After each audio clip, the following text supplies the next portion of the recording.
Welcome to Connected Components of Chaos. We were discussing advanced topics in linear algebra. Today, we're diving deep into some concepts that might seem, well, pretty abstract at first, but they're actually fundamental to everything from the stunning graphics in your favorite video games to how search engines like Google work and even understanding, say, the spread of diseases. It's a powerful illustration of how pure mathematics underpins so much of our modern world. It really is remarkable how a single core idea, once you sort of grasp it, unlocks understanding across such diverse fields. Science, engineering, economics, biology, it pops up everywhere. We're talking about eigenvalues and eigenvectors. Eigenvalues and eigenvectors. But a characteristic elements, you could say, of linear transformations, they reveal the inherent underlying behavior of complex systems. People sometimes call them the secret sauce because they really do help simplify incredibly complicated problems. Okay, let's unpack this then. Imagine you have a geometric transformation, maybe stretching or rotating a shape on a screen. Most points, most vectors, when you apply that transformation, they get twisted, turned, maybe knocked completely off their original line. They change both length and direction. Yeah. But then there's these special vectors. Yes. And what's truly fascinating here is that certain vectors, when you apply a linear transformation to them, don't change their direction at all. They might get scaled, stretched, or maybe shrunk, but they stay perfectly aligned with their original path. Okay. These are what we call eigenvectors. And the amount they get scaled by how much they grow or shrink, that's their corresponding eigenvalue. Got it. So if you apply a transformation, maybe represented by a matrix A, to a vector V, and the result is just lambda times V, where lambda is just a number, then V is an eigenvector and lambda is its eigenvalue. So geometrically speaking, they're the unchanged direction vectors, like finding the fundamental axes of the transformation itself. That's a great way to put it. Like if you're rotating something in 3D space, the axis you're rotating around, that's an eigenvector, isn't it? Right. Because any point on that axis just stays put or maybe gets scaled along the axis, but its direction doesn't change relative to the origin. Exactly. And for a pure rotation, the eigenvalue associated with that axis vector would be 1. Because the length doesn't change. Right. Or think about stretching a picture just horizontally. Any vertical line in the picture. Well, points on it move horizontally, but the line itself stays vertical. And if you have a vector pointing purely horizontally in the direction of the stretch, it just gets longer. That's an eigenvector too. Okay, that makes sense. And the term eigen itself, it comes from German. It means proper or characteristic. Yeah. And that's perfect because these vectors and values really do characterize the transformation. They often give a much clearer picture of what it's doing than just staring at the matrix entries. And you said the eigenvalue could be negative. Absolutely. A negative eigenvalue means the eigenvector's direction gets flipped 180 degrees, still on the same line, just pointing the opposite way. And sometimes, like with a 90-degree rotation in 2D, you might not find any real eigenvectors. No real vector stays on its original line. Which tells you something important about that rotation itself. Exactly. It tells you it fundamentally shifts every direction. That makes perfect sense. So these eigenelements are kind of like the DNA of a transformation. Yeah. But how do we actually find them, these special vectors and their scaling factors? It sounds a bit like finding a needle in a haystack. It's a great question, and it comes down to a clever bit of algebraic manipulation. The core idea is what we said. A times V equals lambda times V. We're looking for V and lambda that satisfy this. Okay. So we can rewrite that equation. If ava equals lambda, then ava lambda equals 0. Now, lambda is a scalar, but A is a matrix. To make this work, we need to introduce the identity matrix A. So we get ava lambda equals 0. Ah, the identity matrix, right? Like the number 1 for matrices. Precisely. And then we can factor out the vector V, a lambda I, V equals 0. Now think about this equation. We have a matrix, a lambda, multiplying a vector V, and the result is the 0 vector. We're looking for non-zero eigenvectors V. We don't care about the 0 vector. Right, because A times 0 is always 0, not very special. Exactly. So for a non-zero vector V to exist such that a lambda IV equals 0, the matrix, a lambda, must be, special. It must be singular. Singular. What does that mean again, practically? It means the matrix collapses space in some way. It doesn't have an inverse. And crucially, it means its determinant is 0. Okay, the determinant. That rings a bell. So the condition for finding the eigenvalues lambda is that the determinant of a lambda must be 0, det a lambda equals. This is the characteristic equation. Ah, okay, so you solve that equation for lambda. Exactly. You calculate that determinant, which will give you a polynomial equation in terms of lambda. The roots of that polynomial are your eigenvalues. Got it. So find the characteristic equation, solve for lambda to get the eigenvalues. Then once you have those eigenvalues, those specific scaling factors, how do you pinpoint the actual eigenvectors that go with them? Good question. Once you have a specific eigenvalue, let's call it lambda 1, you plug it back into that equation we had, a lambda 1i v equals 0. Now, lambda 1 is a known number, so a lambda 1i is just a specific matrix. You're now solving this system of linear equations for the vector v. So you're looking for all the vectors v that this specific matrix sends to the 0 vector. Precisely. You're finding the null space or the kernel of the matrix, a lambda 1i. There are standard methods for this, like Gaussian elimination or row reduction. And the cool thing is you won't just find one vector usually. You'll often find a whole line or a plane or even a higher dimensional space of vectors that all work as eigenvectors for that single eigenvalue. That clarifies the process a lot. It's systematic. So we've seen what these characteristic things are and roughly how we find them. But where do these, kind of abstract concepts really come alive? Let's dive into some applications, starting with something maybe very visible, computer graphics. Absolutely. Computer graphics is a fantastic example. When you see those complex 3D scenes in games or even just animations on your phone, Yeah. it's all about manipulating basic shapes defined by their vertices. Points in space, basically. And linear transformations, rotations, reflections, scaling, shearing, they're perfect for moving and reshaping these vertices. And GPUs, graphics processing units, they're built for this, right? Yeah. Chewing through matrix math incredibly fast. Millions of points, 60 times a second. Exactly. Efficiency is absolutely critical. But there's a snag. Oh. A really fundamental movement, just shifting an object. Translation, moving it from point A to point B without rotating or scaling it. Okay, yeah. Simple move. That simple move, translation, is not a linear transformation in the standard sense. Why not? Because a linear transformation must map the 0 vector, the origin, to the 0 vector. A translation shifts everything, including the origin. So you can't represent a pure translation with just a standard matrix multiplication like you can rotation or scaling. Huh. So how do games move characters around then, if you can't use a matrix for it? Well, you could do the rotation scaling with a matrix and then add the translation vector separately. But think about doing that for millions of vertices, 60 times a second. That addition step breaks the pipeline. Matrix multiplication is what GPUs do best. Adding vectors separately is, relatively speaking, inefficient. Right. You want everything to be one neat matrix operation if possible. So how do they solve that? With a really clever trick called homogeneous coordinates. Homogeneous coordinates. Okay. The idea is to add an extra dimension to your points. So a 2D point, xy, becomes a 3D point, usually xy1. You just stick a 1 on the end. Pretty much. You're essentially lifting your 2D plane into a 3D space, specifically the plane where z1. By doing this, you can now create a larger matrix, a 3x3 matrix for 2D transformations that can represent a 2D translation. How does that work? It turns the translation into a kind of shear operation in this higher 3D space. The math works out perfectly. The key advantage is now all the standard transformations, rotation, scaling, shearing, and translation can be represented by matrix multiplication in this homogeneous coordinate system. Ah, so you combine everything, rotate, scale, move into one single 3x3 matrix. Exactly. You multiply all the individual transformation matrices together to get one composite matrix.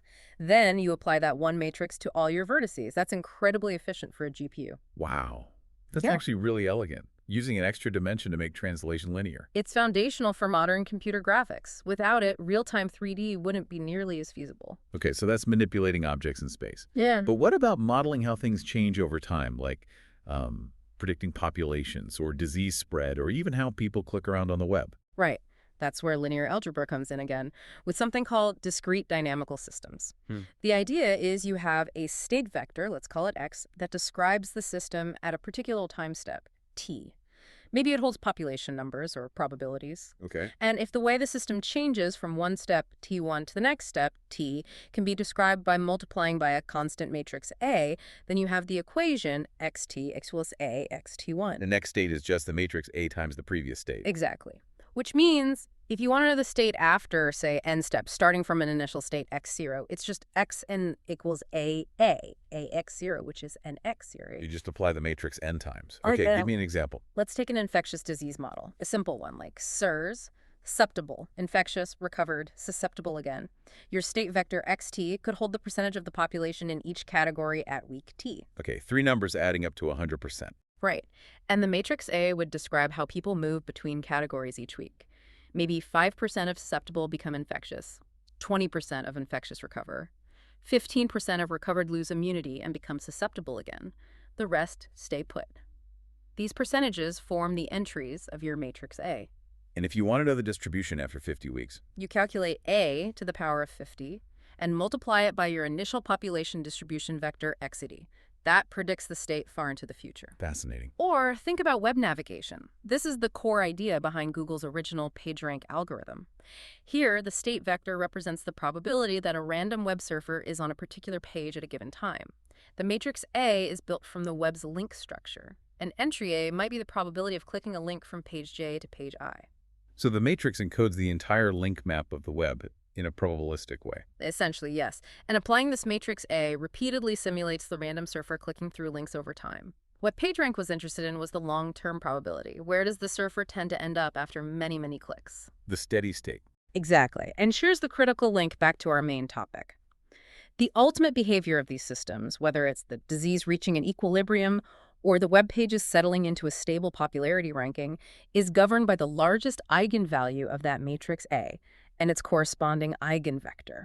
Whoa, really? The eigenvector tells you the final state. Yes, that dominant eigenvector represents the stable long-term distribution. In the PageRank case, the entries of that eigenvector give the relative importance or rank of each web page. Pages with higher values in that vector are the ones the random surfer is most likely to be on in the long run. That's incredible. So when I search Google, I'm essentially benefiting from an eigenvector calculation on a massive matrix representing the web. In a simplified sense, yes, the core principle relies heavily on that concept. Mind blown. Okay, that naturally leads us to another huge area, handling massive amounts of data. Principal component analysis, or PCA. We hear about datasets with hundreds, thousands of variables, impossible to visualize, hard to make sense of. Right. PCA is a really powerful technique for dimensionality reduction. It's about taking those high-dimensional data sets and finding a lower-dimensional representation that still captures most of the important information or variability. So simplifying the data without losing too much. Exactly. It does this by creating new variables called principal components. These components are combinations of the original variables, and they're designed to be uncorrelated with each other. The first principal component captures the direction of maximum variance in the data. The second captures the maximum remaining variance, orthogonal to the first, and so on. Okay, finding the most important directions of spread in the data cloud. But where do eigenvalues fit in? They are absolutely central. Finding these principal components actually boils down to solving an eigenvalue-eigenvector problem on the covariance matrix of the data. The covariance matrix, that measures how variables change together, right? Yes. And the eigenvectors of this covariance matrix give you the directions of the principal components. They tell you the specific mix of the original variables that forms each new component. And the corresponding eigenvalues tell you how much variance each principal component explains. So the eigenvector for the largest eigenvalue is the first principal component, the most important direction. Precisely. And its eigenvalue tells you the proportion of the total data variance captured by that component. Let's make that concrete. Mm-hmm. You mentioned fossil teeth measurements earlier. Maybe 9 different measurements per tooth? Right. A 9-dimensional data set. Very hard to visualize. You calculate the 9 by 9 covariance matrix of that data. Find its eigenvalues and eigenvectors. Maybe the largest eigenvalue is significantly bigger than the others. Its eigenvector defines the first principal component, PC1. Perhaps the second largest eigenvalue is also reasonably large. Its eigenvector defines PC2. If those first two eigenvalues together account for, say, 95% of the total variance. Then you can pretty much represent your data using just those two principal components instead of 9. Exactly. You can project your data onto those two principal component axes and create a 2D scatter plot. Suddenly, patterns might emerge. Maybe different species cluster in different regions of the PC1, PC2 plot. PC1 might represent overall size, and PC2 might represent shape aspects. You've reduced complexity while retaining the essence of the variation. That's incredibly useful. And it's used everywhere. In image processing, you have eigenfaces. You treat face images as high-dimensional vectors. Pixels as dimensions. Yeah. Then you find the principal components of a set of face images.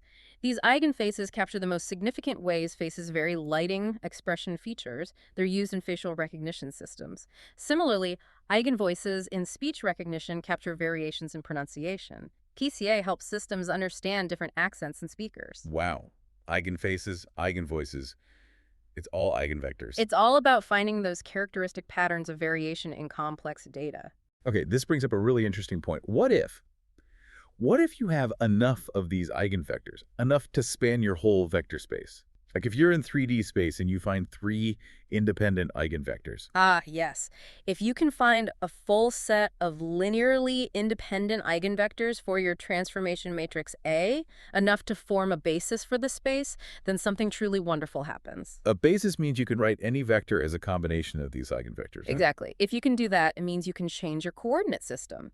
Instead of using the standard x, y, z axes, you use your eigenvectors as the new axes. And in that new coordinate system defined by the eigenvectors, the matrix representing your transformation A becomes incredibly simple. How simple? It becomes a diagonal matrix. All the entries off the main diagonal are 0. The only non-zero entries are on the diagonal itself. Let me guess. Those entries are the eigenvalues. You got it. The diagonal entries are precisely the eigenvalues, corresponding to the eigenvector axis. This process is called diagonalization. Okay, diagonalizing a matrix.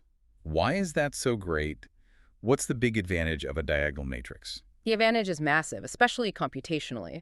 Diagonal matrices are incredibly easy to work with. Remember our dynamical systems? We needed to calculate an, maybe A100? Yeah, which sounded computationally horrible for a big matrix. It is. Multiplying a matrix by itself 100 times is expensive. But if you can diagonalize A, say A equals PD P1, where D is the diagonal matrix of eigenvalues, then A100 is just D100 P1. And D100. That's the easy part. To raise a diagonal matrix to a power, you just raise each individual diagonal element, each eigenvalue to that power. Trivial calculation. Whoa. So diagonalization turns a really hard problem, matrix exponentiation, into a really easy one. Fundamentally, yes. It simplifies matrix powers, solving systems of differential equations, understanding the long-term behavior we talked about. It just clarifies everything. By changing to this eigenbasis, you're looking at the transformation in its most natural, simple form, where it just stretches or shrinks along independent axes. It reveals the core action of the transformation. It's like finding the hidden simplicity within the complexity. That's a perfect way to describe it. So from animating worlds in games, to predicting pandemics, to ranking the internet, to simplifying huge data sets, it's really clear that linear algebra, and especially eigenvalues and eigenvectors, isn't just abstract math. It's like a fundamental language for describing how things change, how systems behave. Exactly. Yeah. Understanding these concepts lets us see past the surface complexity. We get to grasp the characteristic behavior of systems. It's really a testament to how these, seemingly abstract mathematical ideas end up illuminating the concrete workings of our physical and digital worlds. It really makes you think, doesn't it? What other hidden eigenproperties, these fundamental characteristics, might be shaping the systems all around us, just waiting for us to find the right way to look at them?